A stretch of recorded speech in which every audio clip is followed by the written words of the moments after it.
I got an interesting, or at least to me, TMR moment. I saw a patient, and I hardly ever see anybody that just gets hurt or whatever. Most of the times they're chronic stuff. But anyway, this woman, late 30s, early 40s, fell at the beginning of June.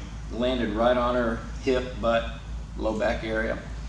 It happened at work, so she had to go see whoever the work comp doc is, and so the guy calls too and said, hey, I think her SI joint shifted and all this other stuff.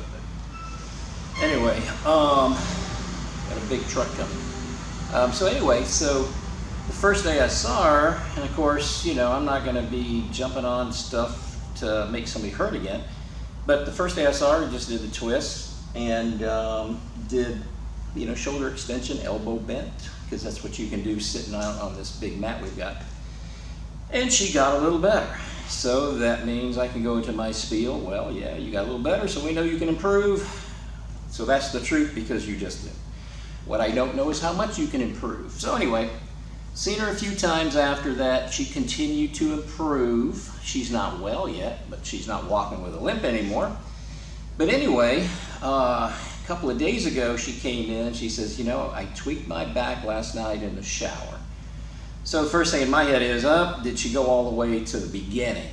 So take her through the whole scan again. And this is somebody who couldn't dorsiflex on the first day. So, years ago I would have thought, well, there's no way there's a connection between dorsiflexion and the low back unless it's maybe one of the old school Waddell signs or whatever. I don't think that way anymore. But anyway, so took her through the whole scan. She realizes she's still not as bad as she was, but she also realized she wasn't as good as she was the day before.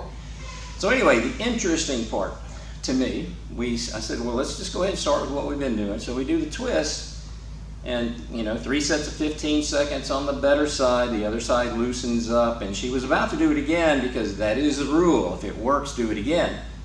But what has happened with her is that on her second or third set, she goes, oh, this side's starting to bother me now. So okay, let's stop and move on. So this day I decided to just stop her ahead of time. So we already know the rotation got better. So I said, let's go to your second exercise, because I don't want to aggravate anything more than it is. So she had a good side, bad side, so we did, shoulder extension. And so one got better than the other, so that was cool. And I said, let's go to the other thing. The other thing we do is, or at least with her, is what I call a seated bend over. Hands on knee, that way she can support how far she wants to go. So she does that, 3 sets of 15, the other side improves. And then we were doing another, because her shoulders don't go all the way, her arms don't go all the way up either, because it stresses her back. Anyway, so we did a horizontal shoulder abduction, elbow bent, got better. So I said, now go back and recheck the twist. So she goes back and rechecks the twist, and it's even better. So I thought, well, this is cool. So we go through that process again. Do the better side for the twist. So we still rechecked everything. Do the better side for the twist, better side shoulder extension, better side seated bend over, better side horizontal shoulder abduction, elbow bent.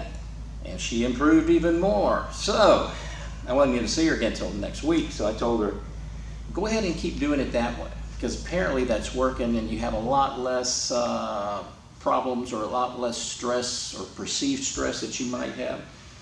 So she was all good with that. Anyway, it was just another experiment. It wasn't going to hurt anything. If it worked, we would do it again. If it didn't work, we could always go back to whatever we were doing before. So the cool thing about this is it still follows the TMR thing, in that the more you balance out the left to right, the less symptomatic you are. So that's my little story for this week.